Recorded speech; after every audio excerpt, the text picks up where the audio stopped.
Kamsi Nwok could still smell the lingering perfume on Chuka's suit as he dropped his briefcase on the dining table. His cologne, once comforting, now clung to the air like a silent threat. She wiped her sweaty palms on her apron and peered into his eyes, searching for any hint of warmth. Instead, she saw only coldness, a glimmer of impatience that set her on edge. "I'm starving," Chuka said, unbuttoning the cuffs of his neatly pressed shirt. "Hope we're not having that bland jollof rice again." Kamsi forced a smile. "I tried a new recipe tonight. It's actually your favorite, yam pottage." He shrugged in response, draping his jacket carelessly over a chair. For a moment, she recalled the early days of their marriage, when he would tease her about her cooking while hugging her from behind. Now, the very sight of him made her feel small, like a bird in a cage, unable to spread her wings. Dinner was served in the candlelit dining room, but any sense of romance was absent. The silence between them felt heavier than the dark Lagos night outside. Chuka cleared his throat, eyes scanning her face as though he had a rehearsed script in mind. "You know," he began, voice tinged with resentment, "we've been married 3 years now." Kamsi's heart pounded. She noticed the flicker of the candle casting unsteady shadows across his face.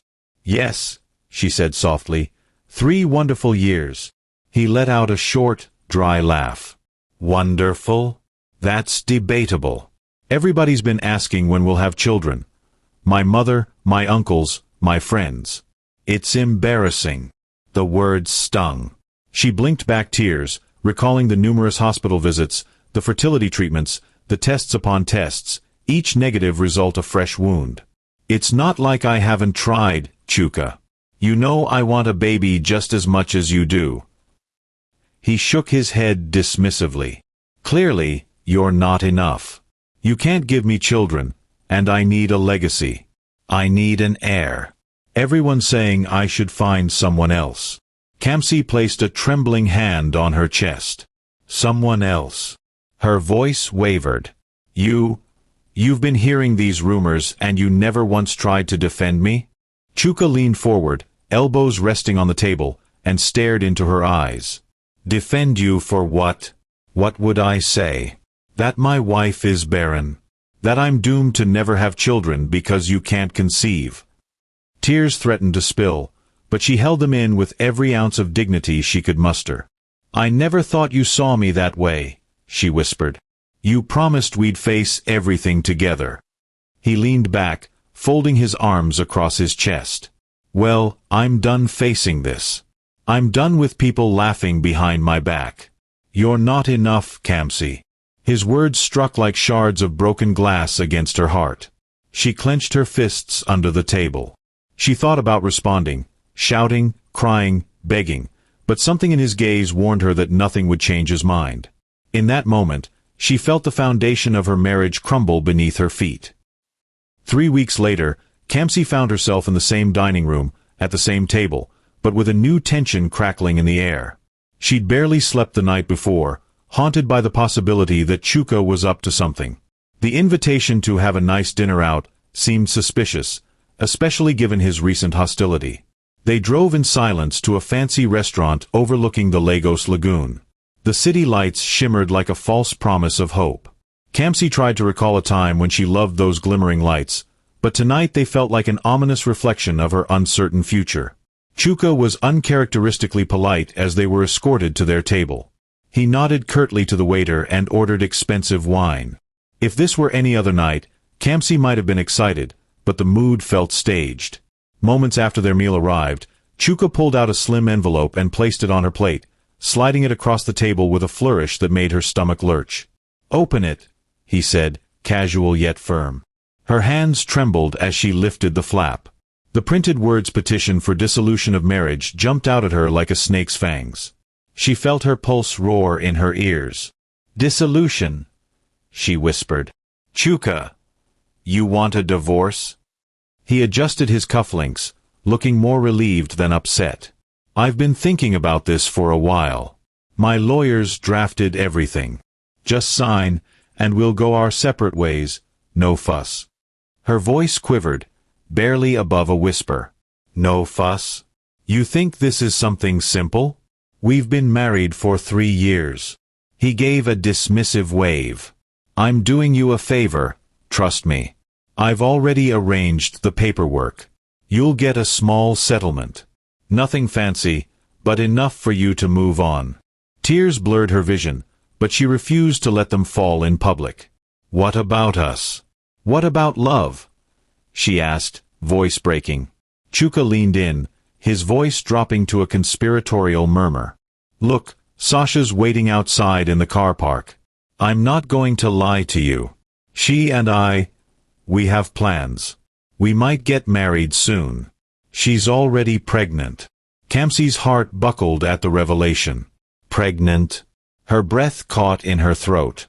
She glanced around, hoping this was a nightmare, that she'd wake up in their bedroom with the morning sun warming her face. This can't be real, she whispered, gripping the divorce papers. We promised forever. He rolled his eyes. Stop being dramatic. Sign the papers and let's end this quietly. Tearing her gaze from Chuka's smug face, Kamsi folded the papers and stood, her legs shaky. She felt the stares of diners who had noticed her distress but pretended not to see. Without a word, she walked out of the restaurant. Through the glass doors, she glimpsed a woman, tall, curvy, wearing a flashy outfit, waiting in Chuka's car. Sasha. That was the moment Kamsi realized her life as she knew it was officially over. The next day, Kamsi returned to Chuka's family home to collect her belongings. Their imposing mansion with its towering gates had once felt like a sanctuary. Now it felt like the lair of a viper. As she stepped through the front door, she was greeted by shrill laughter from his relatives. Chuka's mother, a regal woman known for her biting tongue, eyed Kamsi from head to toe. So, our barren hen has finally come to gather her feathers, she said, smirking. At least you know when you're not wanted. Kamsi swallowed, trying to keep her composure. She could feel the tears threatening, but she refused to cry in front of these people. She nodded respectfully. I'm here to pack my things and leave. Chuka's aunt, with a face hardened by years of gossip and backhanded compliments, chimed in. I always said she was a waste of bride price. No children, no contributions, just mouth. Laughter erupted among a few other family members in the foyer. Kamsi tightened her grip on her suitcase, each insult feeling like a slap across her face. Memories rushed in, the day she first entered this home as a new bride, the day she tried and failed to cook Chuka's favorite delicacies to impress his mother, the day she wore her finest lace to a family gathering only to be overshadowed by petty remarks. Please, Kamsi said quietly, forcing her voice not to shake, just let me get what's left of my things. Chuka's mother gave a dismissive wave. Yes, go. But don't take anything that doesn't belong to you. That means every piece of jewelry that my son bought you stays here. Kamsi felt the sting of that last remark. She'd never been materialistic, but the shame of being told she wasn't even deserving of the gifts from her own husband cut deeply. Chuka appeared on the staircase, phone in hand, typing away. He barely looked at her. Be quick. I have a meeting in an hour, he said, as though she were a stranger. She went upstairs to their bedroom, no, his bedroom now, and started packing. The walls seemed to close in on her, each picture frame mocking her failed marriage. She paused at one photo, a smiling Kamsi in a white wedding gown, Chuka's arms wrapped around her waist. She felt sick looking at her naive younger self. She placed the photo face down on the dresser, swallowing the grief that threatened to consume her. Then, suitcase in hand, Kamsi walked down the stairs and through the front door, ignoring the snickers and whispers that followed her out. Her ears burned with humiliation, but she refused to give them the satisfaction of seeing her cry. Outside, she caught her reflection in a window, eyes red, cheeks hollow from sleepless nights. She barely recognized herself. She closed the gate behind her. The soft click of metal felt final, like the sound of a coffin sealing. With trembling shoulders and a bowed head, Kamsi walked away from the life she'd once thought was everything, leaving behind only the echoes of derisive laughter. Kamsi trudged through the busy Lagos streets, her suitcase bumping along the uneven pavement. Traffic horns blared, vendors shouted, and the scent of roasted corn mingled with exhaust fumes. All around her, life moved forward, oblivious to her crumbling world. She had only one destination in mind, her childhood friend Ifeoma's cramped apartment. Ifeoma had offered her a couch to sleep on until she got back on her feet. The mere idea of leaning on someone else's kindness made Kamsi feel both grateful and deeply ashamed. When she arrived, Ifeoma opened the door with a worried smile. She engulfed Kamsi in a warm hug, murmuring comforting words. Inside, the apartment was small, a living area that doubled as a kitchen, a single bedroom, and a tiny bathroom. It was all Ifeoma could afford, but it felt like a sanctuary compared to the hostile mansion Kamsi had just left. "Sit down," Ifeoma said, clearing some textbooks from the couch. She was still studying part-time for a business degree. "Let me get you water." Kamsi collapsed onto the couch, suddenly aware of how exhausted she was. She stared at her hands, calloused from stress and worry. Ifeoma returned with a glass of water and gently placed a hand on her knee. "Tell me everything," she said softly. Kamsi's voice trembled. "Chuka wants a divorce. He served me the papers last night, in a restaurant, of all places. And," she paused, voice catching in her throat, "he's already with someone else. She's pregnant." Ifeoma let out a slow hiss. "That snake. After everything you've been through, he discards you like that? I'm so sorry, my friend." Tears finally cascaded down Kamsi's cheeks. "I feel worthless. His family mocked me. I have no job, no money, nowhere to go. Ifeoma, how did my life come to this?" Ifeoma sat down beside her, wrapping an arm around her shoulder. "You're still breathing, Kamsi, and that means you still have a chance. Don't you dare give up. We'll figure something out." In the glow of a single overhead bulb, Kamsi finally allowed herself to cry. She wept for her lost marriage, her shattered dreams of motherhood, and the humiliation that felt too heavy to bear. Ifeoma held her until her sobs subsided. "I can't stay here long," Kamsi finally said, wiping her nose with the back of her hand. "I need to find a job, a place of my own." "You can stay as long as you need," Ifeoma insisted. "We'll make this work. You're not alone." For the first time that night, Kamsi felt a flicker of hope. She was broken, yes, but she was still breathing. And as long as she drew breath, she had something left to fight for, even if she didn't yet know what that something was. Late one evening, 3 weeks after she had moved in with Ifeoma, Kamsi lay awake on the couch, her mind whirling with anxiety. She had been feeling nauseated for days, chalking it up to stress or possibly the cheap, greasy roadside food she'd been eating to save money. Yet, an unsettling thought nudged at the back of her mind, becoming impossible to ignore. "Ifeoma," she whispered into the darkness. "Are you awake?" A muffled groan came from the bedroom. "Kamsi, what is it?" She hesitated. I need you to buy me a pregnancy test. I can't go out there and face the gossip. Not right now." Silence hung for a moment, followed by the rustling of sheets. Ifeoma emerged from the bedroom, hair wrapped in a purple bonnet, eyes bleary but alert. "You think you might be pregnant?"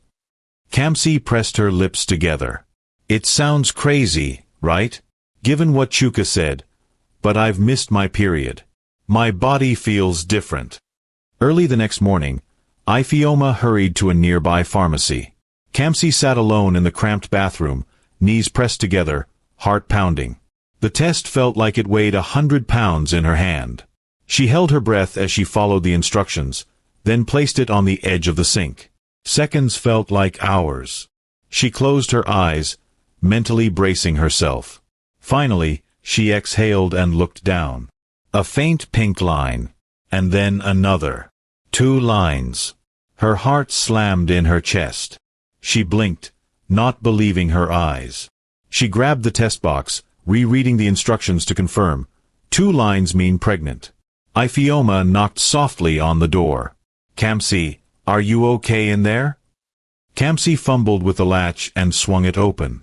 Her eyes brimmed with tears as she held up the test. "It's positive. Ifeoma, I'm pregnant." They stared at each other in stunned silence, 1,000 questions unspoken. Finally, Ifeoma let out a breathless laugh. "Oh my God. Chuka said you couldn't conceive, but you're pregnant." Kamsi's hands shook as she clutched the test.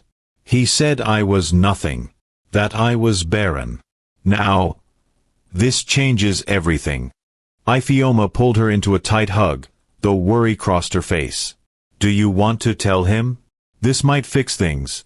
Or at least, he'd take responsibility." But even as Ifeoma spoke, Kamsi shook her head. "He served me divorce papers. He humiliated me in front of everyone. He's already moved on with someone else. Oh, I'm not going back to that. This baby, these babies," she paused, feeling an odd flutter in her belly. "They're my miracle. I'm not giving them to a man who never wanted them in the first place." With that resolve, Kamsi realized her path forward was about to get even harder. But she also felt something she hadn't felt in a long time, a spark of purpose, a reason to fight. She was no longer just fighting for herself. She was fighting for the tiny lives growing inside her. Over the next few days, Kamsi made the decision to keep her pregnancy a secret from everyone except Ifeoma. The reasoning was simple. Chuka's divorce was in progress, and if he found out she was pregnant, there was no telling how he or his manipulative family would react. Would they try to claim the child? Would they dismiss her as a liar? She couldn't bear the idea of more humiliation. Instead, she took small, careful steps to secure a future for herself and the baby. Babies, actually, as a quick ultrasound at a cheap clinic confirmed she was carrying twins. Ifeoma, overjoyed and terrified for her friend, did her best to help. She scoured job ads while Kamsi tried to hide her growing anxiety.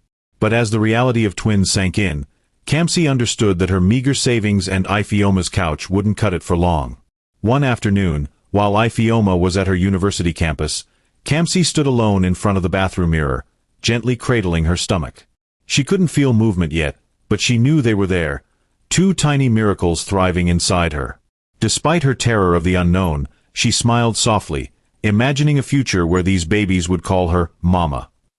She whispered to her reflection, "You're my precious gifts.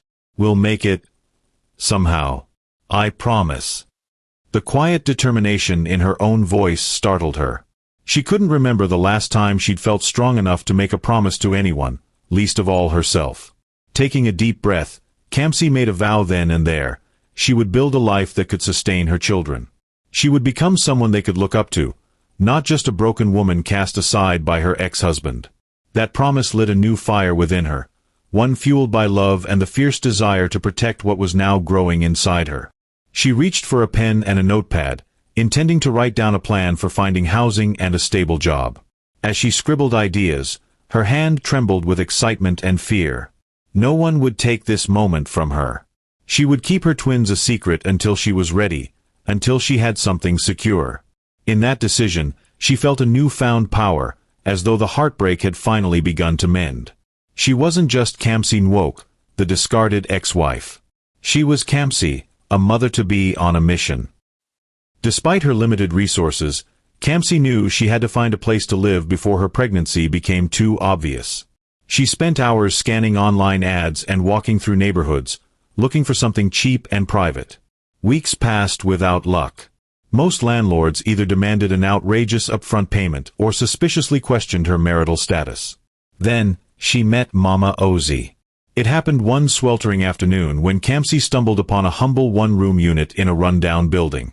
A gray-haired widow, wrapped in a faded Ankara wrapper, sat by the door shelling beans.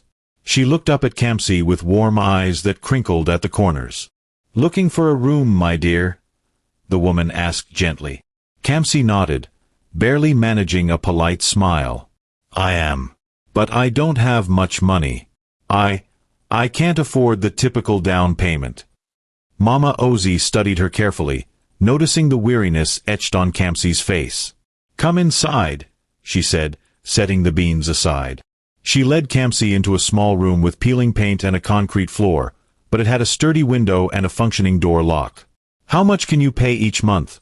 asked Mama Ozi, arms folded across her chest in a maternal stance. Kamsi felt her cheeks grow warm. "I can pay for 3 months right now. After that, I'll need to find steady work." To her surprise, the older woman nodded without a hint of judgment. "I like your eyes. They're honest. You can stay. Pay me what you have, and we'll figure out the rest. But I don't tolerate trouble. Understood. Tears of gratitude welled in Kamsi's eyes as she reached for her wallet. Thank you, Ma. I promise to abide by your rules. A week later, Kamsi officially moved into the tiny room. Ifeoma helped her lug in a small foam mattress and a few kitchen items. The walls were bare, and the single window overlooked a crowded street full of vendors, but it was hers. She finally had a space to call her own. The day after she settled in, Mama Ozzy knocked on her door, pushing a rickety sewing machine on a wooden table. I hear from Ifeoma you used to design dresses for your mother's women's group back in the day? Kamsi's eyes widened. Yes, but it's been a long time. My mother taught me a little bit of sewing. I only know some basics. Mama Ozzy grinned. Nonsense. If you have a skill, you use it. I'll rent you this sewing machine, small money each month. You can start making your own income. Touched by the unexpected kindness, Kamsi gently ran her fingers over the sewing machine's worn metal frame. Thank you, Mama Ozzy. You don't know what this means to me. The older woman waved a dismissive hand. This city can be cruel, my dear, especially to young women alone. Make something of yourself. God will bless us both. Standing in her little room, with a borrowed sewing machine and a heart full of determination, Kamsi felt a surge of hope. Yes, life had knocked her down. Hard, but she was on her feet again. She had a room, a dream, and a tool to carve out her future. With the sewing machine installed by the window, Kamsi began working her magic. She started small, mending neighborhood children's uniforms and adjusting hems for local women. Although the pay was minimal, it gave her practice and honed her skills. Late one evening, as the traffic outside turned into a low hum, Kamsi carefully pinned a piece of bright pink cloth for a baby's onesie. For some reason, her creative energy blossomed when designing baby clothes. Perhaps it was the subconscious joy she felt for her unborn twins. She spent hours sketching designs for newborn outfits, complete with tiny booties and matching hats. Each piece she sewed felt like a personal tribute to her children. She imagined them wearing such clothes, living in a world of comfort and security that she vowed to create. During a break, she leaned back on her chair, pressing a hand to her growing stomach. The pregnancy was still in its early stages, but she could feel subtle shifts, her appetite increasing, her emotions intensifying. She whispered a silent prayer, God, please keep them safe. In the midst of her work, her phone buzzed. She glanced at it and saw a message from her lawyer about the divorce proceedings. The text read, Chuka is requesting you to sign soon. He wants everything finalized quickly. Her heart tightened. She had no illusions that Chuka's haste had anything to do with her welfare. He was likely rushing because Sasha was visibly pregnant, and he wanted no complications from a previous marriage. Kamsi closed her eyes and inhaled deeply. She had to stay focused on her current path. She was building something new, something truly hers. Signing those divorce papers was inevitable, but she would do it on her terms and timeline. She bent over the sewing machine again, letting the rhythmic hum soothe her nerves. Each stitch felt like a promise, to herself, to her unborn twins, that her life would not end as Chuka's discarded ex-wife. She would break free from that label, one thread at a time. Days blurred into weeks, and Kamsi's skill improved with each baby garment she created. Ifeoma, ever the supportive friend, helped her set up a small Instagram page they called Twinwear by Kamsi. They snapped photos of her designs using Ifeoma's phone, a simple backdrop, good lighting near the window, and a lot of heart. They posted pictures daily, tagging popular motherhood pages and new moms. At first, engagement was minimal, just a few likes from friends and curious passers-by. But one afternoon, everything changed. Kamsi was hunched over her sewing machine when her phone vibrated incessantly. She nearly dismissed it, thinking it was a spam call or a reminder from her lawyer. However, curiosity got the better of her, and she picked up. "Hello," she answered, pinning a piece of fabric in place. A bubbly voice crackled through the speaker. "Hi. This is Tenny, the celebrity stylist. I stumbled upon your Instagram page. Are you the one behind Twinwear by Kamsi?" Kamsi's heart leaped. She put down the fabric, wiping her sweaty palm on her skirt. Yes, that's me. Great. I'm styling a newborn photo shoot for a Nollywood actress next week, and she wants something unique. I love your designs. Think you can whip up some newborn onesies and matching mom robes? Kamsi almost dropped her phone in disbelief. Absolutely. I'd be honored. How many pieces are we talking about? Tenny rattled off details. Color themes, fabric preferences, deadlines, budget. Kamsi did her best to stay calm, jotting everything down. The stylist's budget far exceeded anything she'd ever made from neighborhood mending jobs. After the call ended, Kamsi sat in stunned silence.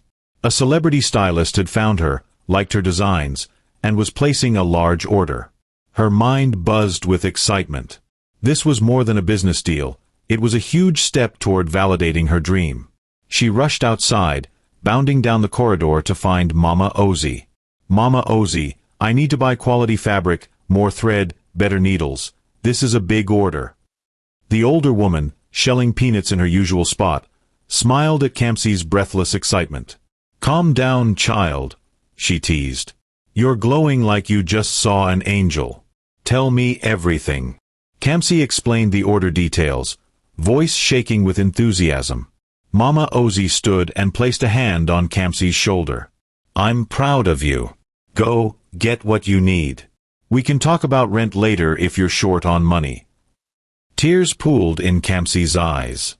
She was overwhelmed by the kindness she had found in such a seemingly unremarkable place. This was a far cry from the glitz and glamour she once lived with Chuka, but somehow it felt more genuine, more real. Clutching her phone to her chest, Kamsi whispered to herself, "This is it. It's happening." Her first big order would set her on a new path, a path of independence, creativity, and hope for her and her unborn twins. Kamsi threw herself into her work with passionate intensity. She spent days selecting fabric, cutting patterns, and sewing delicate stitches until the onesies and robes were flawless.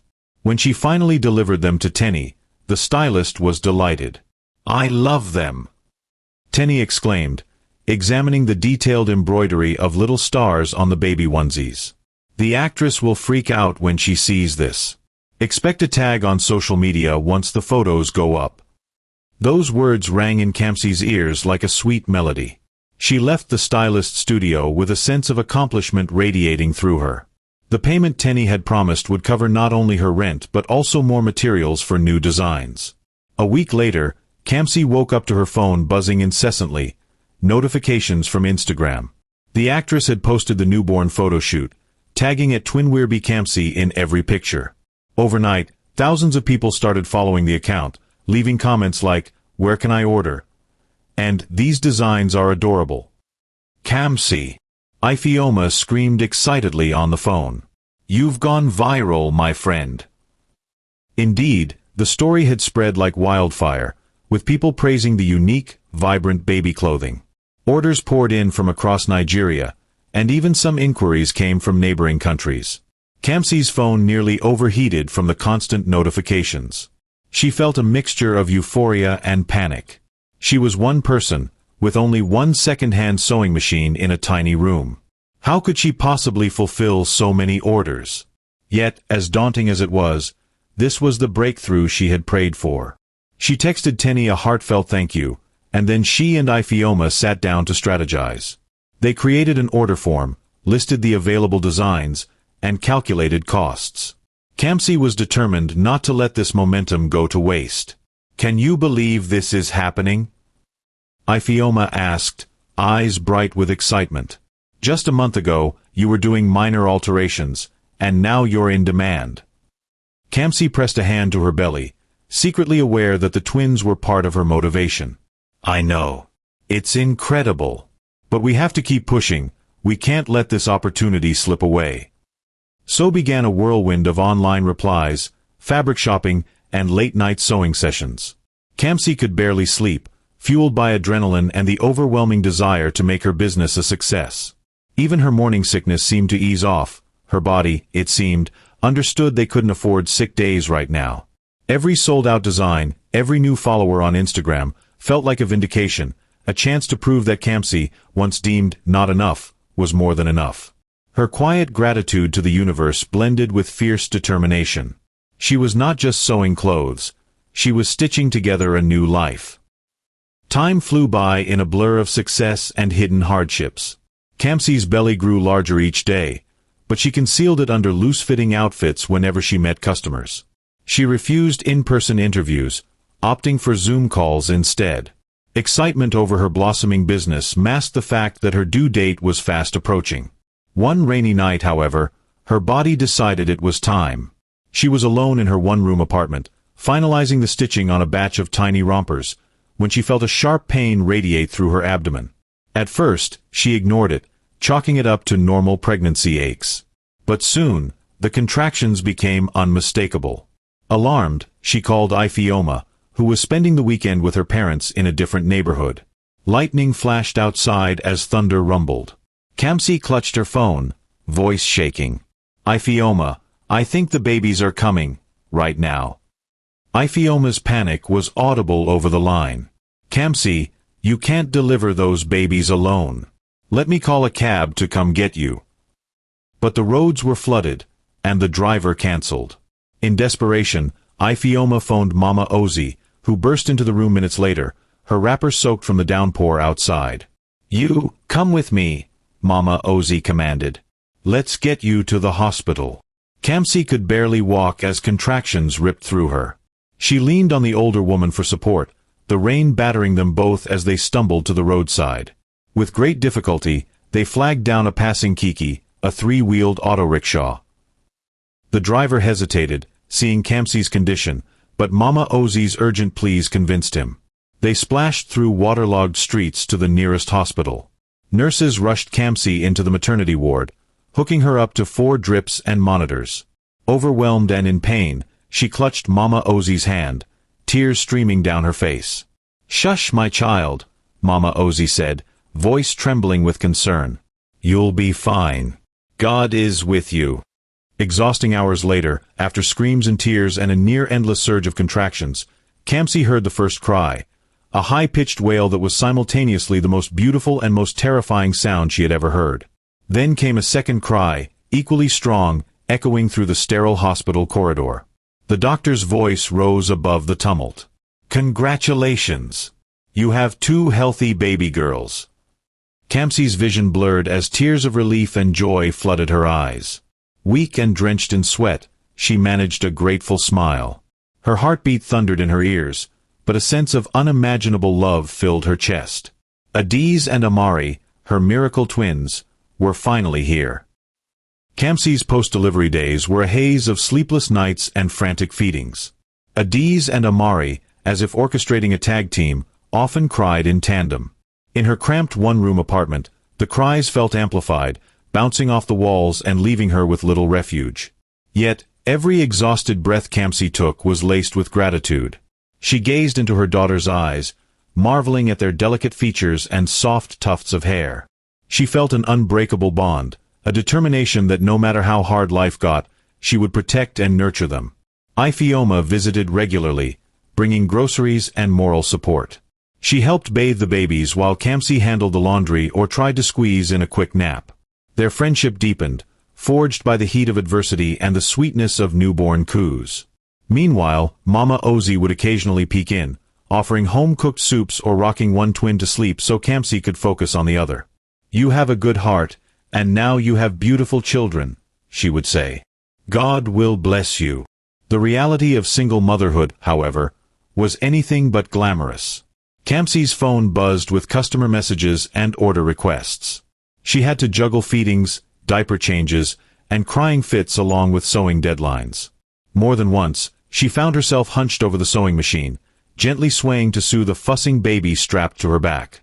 On one particularly rough night, after both twins had screamed for hours, Kamsi sank onto her bed, tears mixing with sweat. Ifeoma had gone home, and the babies were finally asleep. She stared at the ceiling fan turning overhead, its rhythmic hum a lullaby for her frayed nerves. "Why did I think I could do this alone?" she wondered aloud. But then she thought of Chuka and the memory of his sneering face. If she had remained with him, Would these babies have been welcomed with open arms or scorned? No, she resolved, even with the hardship, she was better off on her own. She hugged her pillow, heart swelling with love for her daughters, who deserved the world, even if she had to stitch it together from scraps of fabric. Late nights were noisy, and love was loud, but in their tiny sanctuary, they were a family. Kamsi realized that she might be sleep-deprived and juggling countless worries, but she'd never been more certain of her purpose. She was a mother now, and that role gave her a fierce determination to succeed. 3 months after the birth of the twins, an unexpected email landed in Kamsi's inbox. It was from a high-profile business mogul, Chief Okon, who had a reputation for investing in small ventures and turning them into major success stories. Kamsi nearly dismissed it as a scam until she saw the official letterhead and recognized the name. Dear Ms. Nwok, the email read, I have been following your brand, Twinwear by Kamsi, and I am impressed by your story and your designs. I would like to schedule a meeting to discuss potential investment opportunities. Startled, Kamsi reread the message multiple times. How on earth did a man like Chief Okon stumble across her small Instagram-based business? She recalled reading about him in business magazines. He was known for philanthropic endeavors and for his ability to spot diamond-in-the-rough entrepreneurs.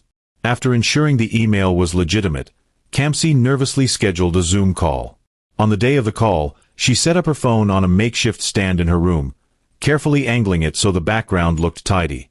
She wore her best blouse and prayed the twins would stay asleep. The meeting began with a polite greeting. Chief Okon, dressed in a crisp white kaftan, exuded authority yet spoke with a calm, grandfatherly tone. He congratulated her on her success, and Kamsi's heart fluttered with both excitement and disbelief. You remind me of my mother, he said at one point, voice warm with nostalgia. She was a seamstress who raised 7 children on her own. I see that same grit in you. Kamsi swallowed hard. The comparison felt surreal. Thank you, sir. I'm honored. Truly. He leaned in closer to the camera, eyes alight with curiosity. Where do you see your business in 5 years? Kamsi took a breath, remembering all her late-night brainstorming sessions. I want to expand beyond just Instagram. I want Twinwear by Kamsi to be a household name for infant fashion. I dream of having a physical store, employing other women, and maybe even creating an entire line of maternity and children's wear. A smile tugged at Chief Okon's lips. Ambitious. I like that. They discussed her current production capacity, her sales, and her aspirations. Chief Okon offered her words of encouragement, praising her resilience and business acumen. By the end of the meeting, he promised to have his team draft a proposal for a potential investment deal. Kamsi ended the call, adrenaline surging through her veins. She glanced over at Adiz and Amari, who were miraculously still napping in their small crib. She tiptoed over and watched them sleep for a moment, their tiny chests rising and falling. This is for you, she whispered, tears gathering in her eyes. Everything I do is for you too. 2 weeks later, a formal letter arrived, outlining an investment proposal from Chief Okon. He offered a significant sum to help Kamsi scale her business, in exchange for a 10% stake in Twinwear by Kamsi. It was more money than Kamsi had ever seen in her life, enough to move to a bigger workspace, hire assistants, and upgrade her equipment. But Kamsi had learned a hard lesson from her relationship with Chuka. Never give away your power blindly. So she carefully read through the terms, consulted with a small law firm recommended by Ifeoma's University, and deliberated the pros and cons. Ultimately, she decided to negotiate. They arranged a second meeting, this time in person. Kamsi, her nerves jangling, handed the twins over to Ifeoma for babysitting and made her way to a luxurious hotel lounge. The environment felt intimidating. Plush chairs, polished floors, and well-dressed professionals talking in low voices. Still, Kamsi walked in with her head held high, determined to prove she was more than just a struggling single mother. Chief Okon greeted her warmly. Once seated, he asked about her thoughts on the proposal. She cleared her throat. Sir, I'm extremely grateful for your offer. But I have a counter-proposal. Instead of 10%, I can offer 8%. And I'd like some leeway in how we allocate the funds.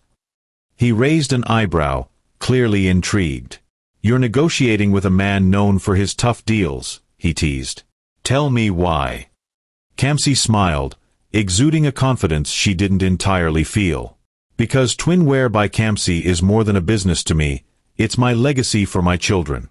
I want a partner who believes in my vision but also respects my autonomy."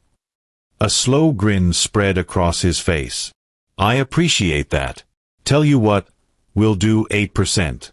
But I'll reserve the right to advise you on major decisions until I'm confident you can scale properly." Kamsi nodded, heart hammering. "Agreed." They shook hands, and just like that, her life changed. She left the hotel with a small folder of documents, and the knowledge that she was no longer alone in this enterprise. She had a powerful ally and the financial backing to truly take her business to new heights. That evening, she held Adiz and Amari in her arms and felt overwhelmed by gratitude and relief. The initial deposit from Chief Okon's investment landed in her account within days, allowing her to upgrade from her one-room setup to a modest studio space nearby. As she placed her new sewing machines in the studio, she recalled Chuka's scornful words, "You're not enough." If only he could see her now, on the cusp of greatness, fueled by a love that was bigger than both heartbreak and fear. Money and determination can move mountains, and Kamsi's newly secured capital did exactly that. With Chief Okon's guidance, she hired 2 assistants, young women with sewing skills who were eager to learn and earn. She purchased better sewing equipment, larger tables for cutting fabrics, and even installed proper lighting. The cramped, dilapidated vibe was replaced with an organized, lively workshop humming with productivity. Within months, Twinwear by Kamsi became known for its unique, high-quality baby attire. Demand soared, and Kamsi found herself juggling meetings with suppliers, overseeing packaging designs, and training her assistants to maintain a consistent standard. All the while, she balanced motherhood, breastfeeding on lunch breaks, changing diapers, and rushing home to tuck her daughters into bed. Media outlets began picking up her story.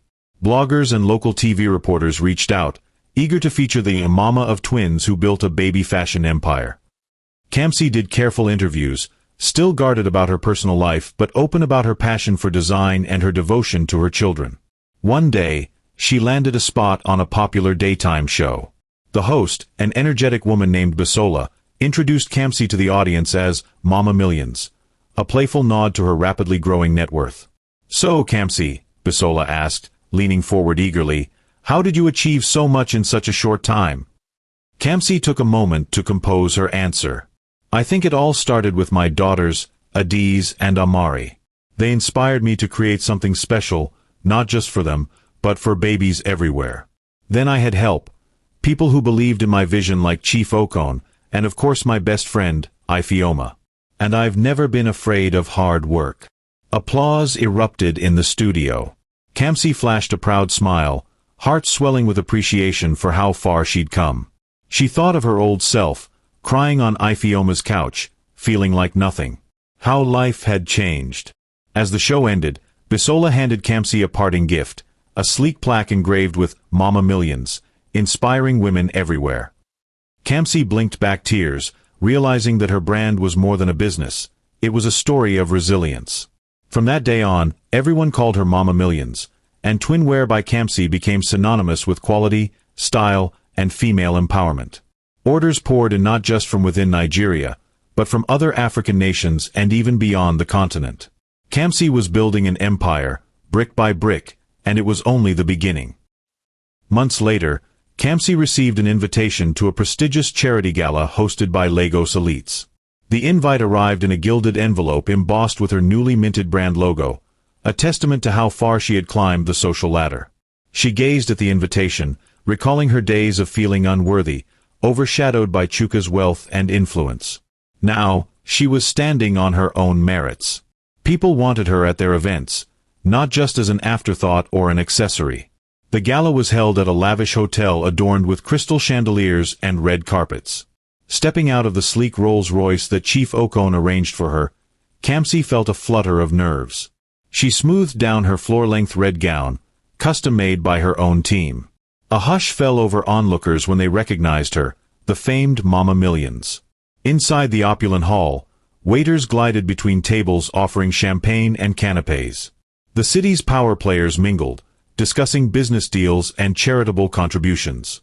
Kamsi took a breath, mentally preparing herself. This was her chance to network, to push Twinware by Kamsi into an even higher stratosphere. Her heart skipped a beat when she saw Chuka and Sasha standing by a fountain at the center of the room. Their faces were unmistakable despite the glitzy surroundings. Sasha looked bored, swirling a drink in her manicured hand, while Chuka wore a tuxedo that looked a size too big, as though he had lost weight or confidence. She stiffened, recalling the countless humiliations she had endured. Yet, she also felt a wave of triumph course through her veins. She was no longer the same Kamsi he had discarded. She was a successful entrepreneur, a mother, a force of nature. Swallowing her jitters, Kamsi walked gracefully across the marble floor.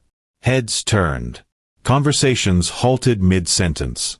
Cameras flashed. She allowed herself a moment to relish the attention. After all, she had earned it. As she approached her designated table, fellow guests congratulated her on her achievements. Some asked for photos, others offered business cards. Kamsi graciously smiled, graciously shook hands, but her peripheral vision remained locked on Chuka and Sasha. She wondered if they would even acknowledge her. But for the moment, she was surrounded by admirers and well-wishers. The theme of the night was generosity, and soon, Kamsi found herself in a swirl of philanthropic discussions, barely able to keep track of all the new names and faces. This is my world now, she thought, sipping champagne. And I'm not going to let anyone ruin it. Later that evening, Kamsi was reviewing some charitable pledges when a familiar, uncomfortable sensation washed over her. Someone was watching her. She glanced up and locked eyes with Chuka, standing just a few feet away. He wore a forced smile, hands clasped together as though unsure of his next move. "Kamsi," he said softly, stepping closer.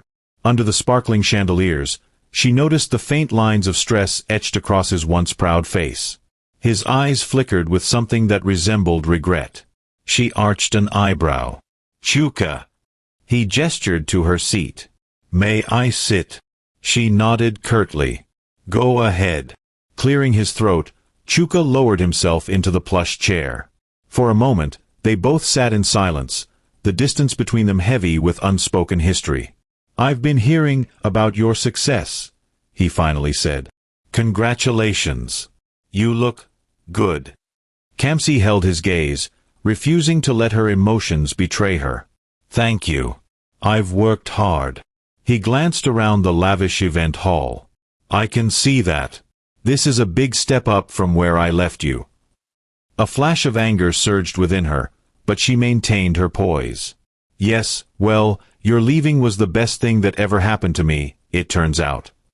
Chuka flinched. "I guess I deserved that." He lowered his voice further. "Look, Kamsi, I'm not here to fight. I just wanted to say I'm sorry." That single word, sorry, hung in the air like a delicate ornament, threatening to shatter. Kamsi inhaled slowly, recalling every tear she shed, every humiliation she endured. "Sorry doesn't erase what you did. You left me when I was at my lowest." He bowed his head, hands fidgeting in his lap. "I was stupid.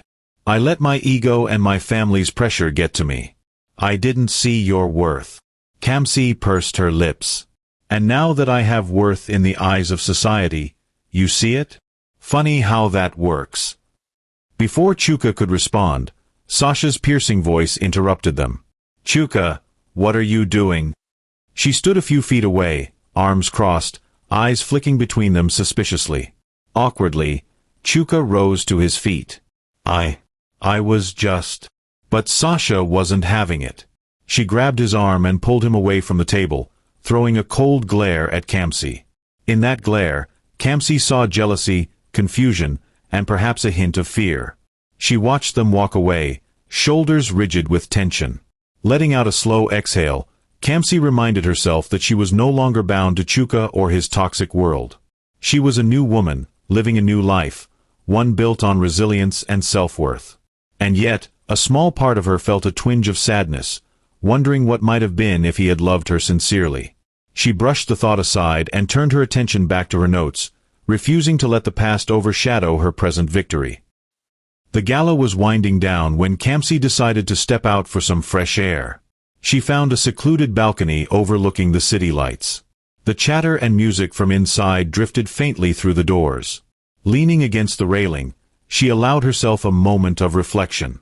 How far I've come, she thought, a small smile curving her lips. A hush of fabric behind her broke her reverie.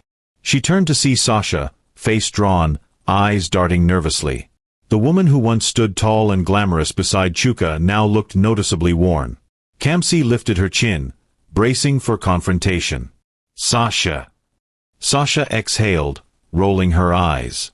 Look, I'm not here to argue. I just need to talk to you, woman to woman. The irony was almost laughable. Woman to woman? After you helped wreck my marriage. Sasha's shoulders sagged. She ran a hand through her styled hair. I know. I'm not proud of it. But things aren't what they seem with Chuka. He's changed. Kamsi crossed her arms, skepticism etched on her face. People don't just change overnight. He was always arrogant and cruel. Sasha sighed. He's worse now. Our finances have gone downhill, and he's been making bad business deals. He blamed me when things started falling apart. A dull ache twisted in Kamsi's stomach. She remembered how Chuka's family had laughed at her, mocked her for not producing an heir. And now Sasha was facing her own version of heartbreak. So, you're not happy with the legacy you stole? Kamsi asked, voice tinged with sarcasm. Sasha pressed her lips together. I'm not proud of what I did. And I'm sorry for hurting you. But I need you to know that he talks about you sometimes. How he regrets leaving you with nothing. Kamsi's anger flared, but she kept her voice steady. Is that supposed to make me feel better? Regret doesn't change the past. Sasha's eyes filled with desperation. I overheard some people here tonight saying you're incredibly successful now, a billionaire maybe. And it made me realize how foolish we were. I guess I just wanted to say, I envy you. Silence stretched between them, broken only by the distant hum of traffic below. Finally, Kamsi spoke. Envy me? You laughed at me when I had nothing. Now, you're the one who's realizing that flashy romance doesn't guarantee stability. I've rebuilt my life, without Chuka. Sasha nodded slowly, tears brimming at the corners of her eyes. Yes, I see that now. I was blind.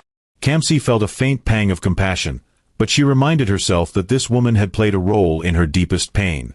Still, she chose not to lash out. You made your bed, Sasha.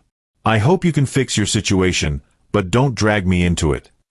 With that, Kamsi turned and re-entered the gala, leaving Sasha on the balcony, cracking under the weight of her own choices. The following morning, photographs from the gala circulated across social media and news outlets. One image in particular went viral. Kamsi stepping out of a sleek Rolls-Royce in a stunning red gown, flanked by bodyguards, with a discreet but unmistakable private jet visible in the background. Headlines proclaimed, Mama Millions arrives in style, and from divorcee to billionaire boss.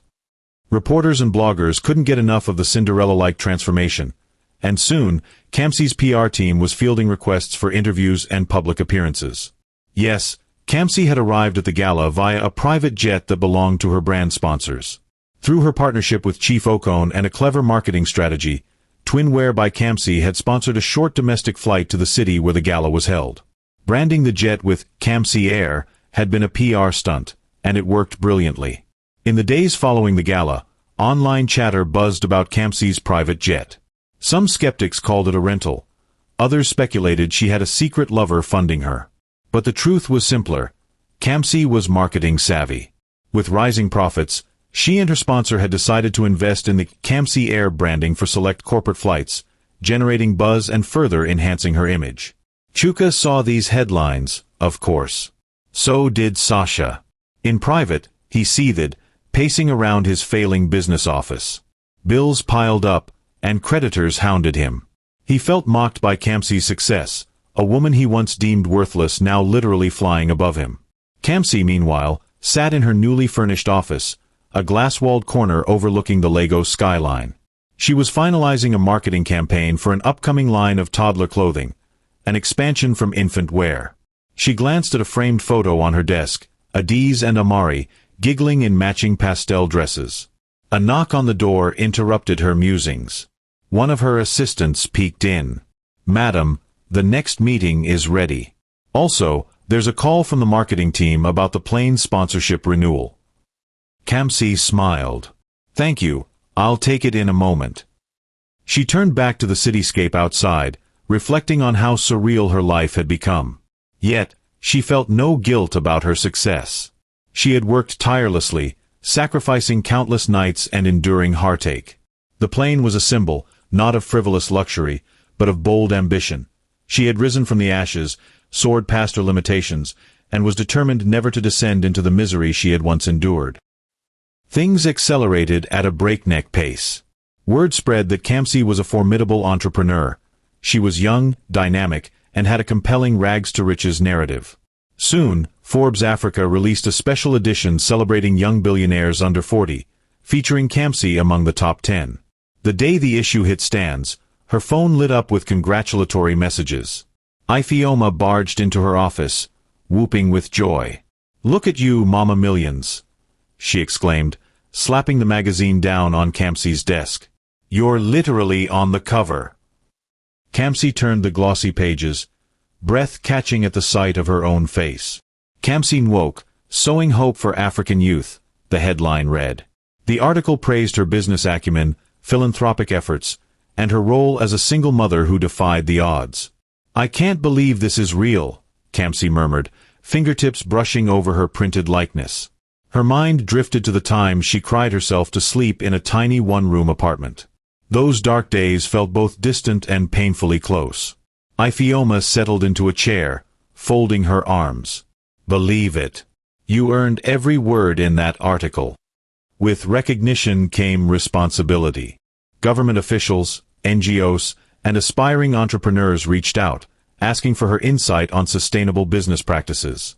She received invitations to speak at conferences, to sit on panels about women's empowerment. Each opportunity propelled her brand, and her personal mission, to new heights.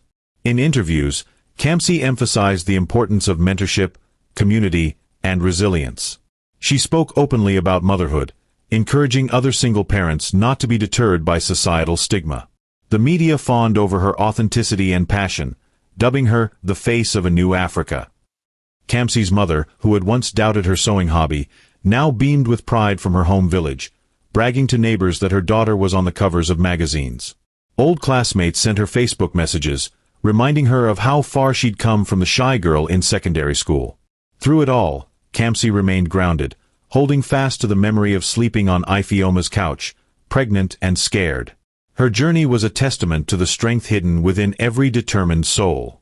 If she could climb from rock bottom to the pinnacle of entrepreneurial success, then truly anyone could do the same, with enough grit and faith.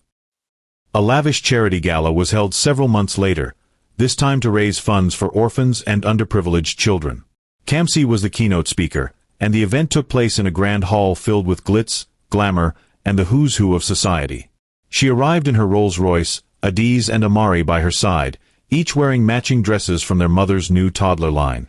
As she mingled, a hush fell across the room. Conversation paused.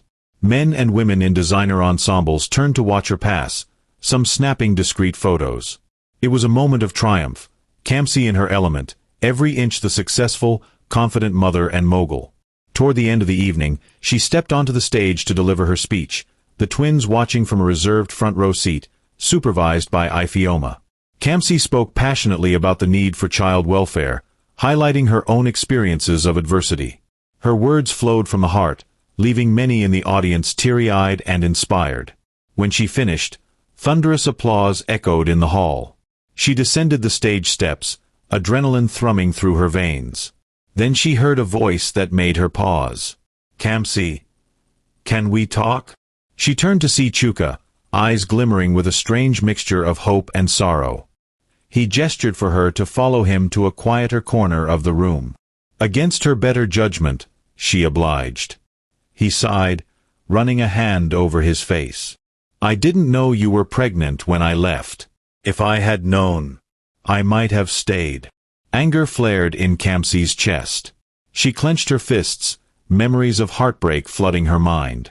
"You never asked," she replied coldly. "You threw me out like I was trash. Even if you had known, I doubt you would have done right by me or our children." His gaze shifted to Adiz and Amari, who were giggling a few feet away, oblivious to the tension between their parents. A tear escaped his eye. "They're beautiful," he whispered. "I missed everything." Kamsi swallowed back the surge of emotion. For a fleeting moment, she felt pity for him. But pity was a far cry from forgiveness. "Yes, you did. And that was your choice. You made it clear what you valued." Chuka reached into his pocket, pulling out a business card. "I'm in trouble, Kamsi. My company is failing. I need help. Even a small loan would do. Or maybe you're hiring." Kamsi stared at the card, heart pounding. "You want me to hire you? After everything you put me through?" His voice was barely above a whisper. "I'm desperate." She exhaled a slow, steady breath. "I built my life without you, Chuka. And I don't owe you anything. You made me feel worthless. Now you want me to save you." Chuka lowered his gaze. "Yes, I suppose that's exactly what I'm asking." The crowd's hum surrounded them, but in that moment it felt like they were the only two people in the world. Kamsi took the card, glancing at it briefly, then slipped it into her purse without a word. 2 days later, Chuka showed up unannounced at Kamsi's corporate office. Despite security's attempts to stop him, he insisted on waiting in the lobby, refusing to leave until he spoke with her. Eventually, Kamsi allowed him in, her expression guarded. "I told you I'd think about it," she said, gesturing for him to sit in the chair opposite her massive wooden desk. Chuka's eyes swept the luxurious office, adorned with awards and framed magazine covers featuring Kamsi's face. He seemed both impressed and uncomfortable. "I'm sorry for barging in. I can't sleep thinking about how to save my failing company. We could partner again." Kamsi raised an eyebrow. "Partner? We were never partners. You never treated me as an equal, even when we were married." He swallowed hard. "You're right. But now I see I should have." Picking up a folder from her desk, Kamsi thumbed through some papers. "I don't have any openings that match your skill set, Chuka. But since you're determined," she pulled out a single business card from a separate stack and slid it across the desk. "I do have a vacant front desk trainee position at one of our new distribution centers." Chuka's cheeks reddened. "Front desk trainee? That's an entry-level job. I can't." Kamsi raised a hand, silencing him. Her eyes were cold. "It's a job, isn't it? Take it or leave it. That's all I have to offer." He stared at the card, humiliation etched into every line on his face. Kamsi felt no remorse. He had humiliated her first, she reminded herself. Without a word, Chuka stood, slipping the card into his pocket. He nodded stiffly and walked out. A part of Kamsi wanted to feel triumphant, but instead, she felt only the hollowness of memories gone sour. Still, she kept her chin high. She had nothing to be ashamed of. She was offering him a position, a way to earn a living, no matter how low-level it might be.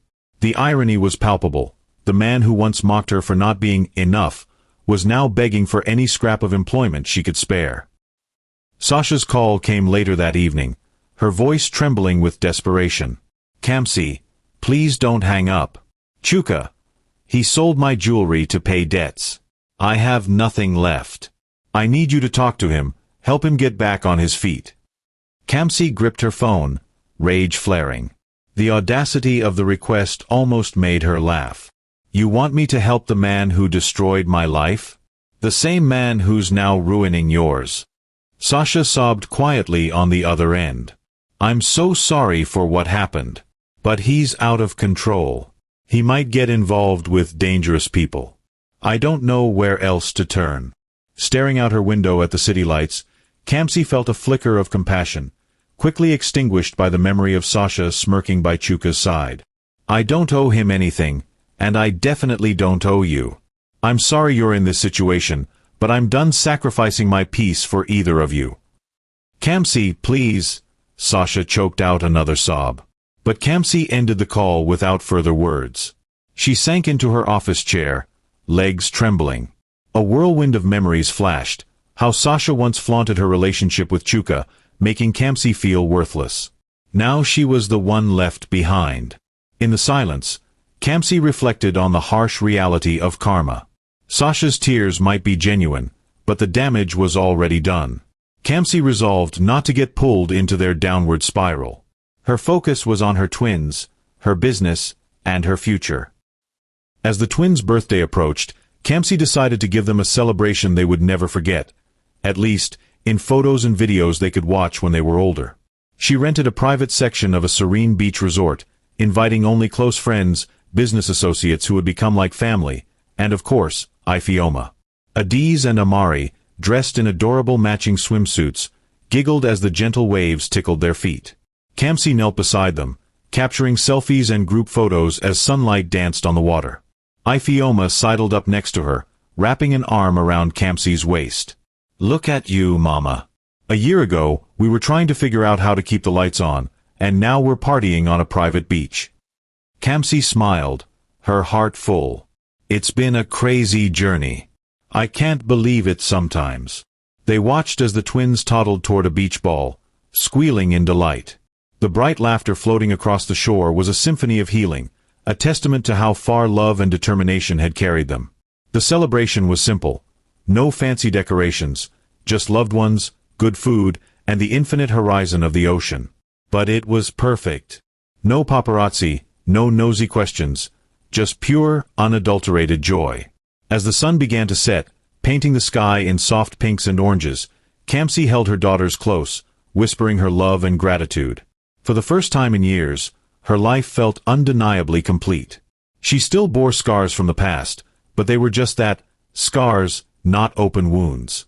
And though the journey ahead would doubtless hold new challenges, Kamsi felt ready to face them, anchored by the knowledge of what she had already overcome. A week after the beach celebration, Kamsi and the twins boarded her sponsor-branded private jet to visit a new factory site abroad. She snapped a photo of Adiz and Amari, each propped on a plush seat, gazing wide-eyed at the airplane's interior. Later, she posted the picture on her personal Instagram with a simple caption that would go down in viral history. "They said I was nothing. Now I fly with everything." The post broke the internet, garnering millions of likes, shares, and comments. Media outlets picked up the story, praising her journey from a humiliated ex-wife to a self-made mogul. The final note of triumph rang loud and clear. Kamsi had indeed found the last laugh, but more importantly, she had found herself. Chuka saw the post from the cramped desk of his front desk trainee job, his face burning with shame. Sasha saw it from her sister's apartment, tears streaming down her cheeks. And Kamsi? She saw it from 30,000 feet in the air, surrounded by the love of her two precious daughters. Leaning back in her seat, she watched the clouds outside. The hum of the jet's engines was a soothing reminder of how far she had come.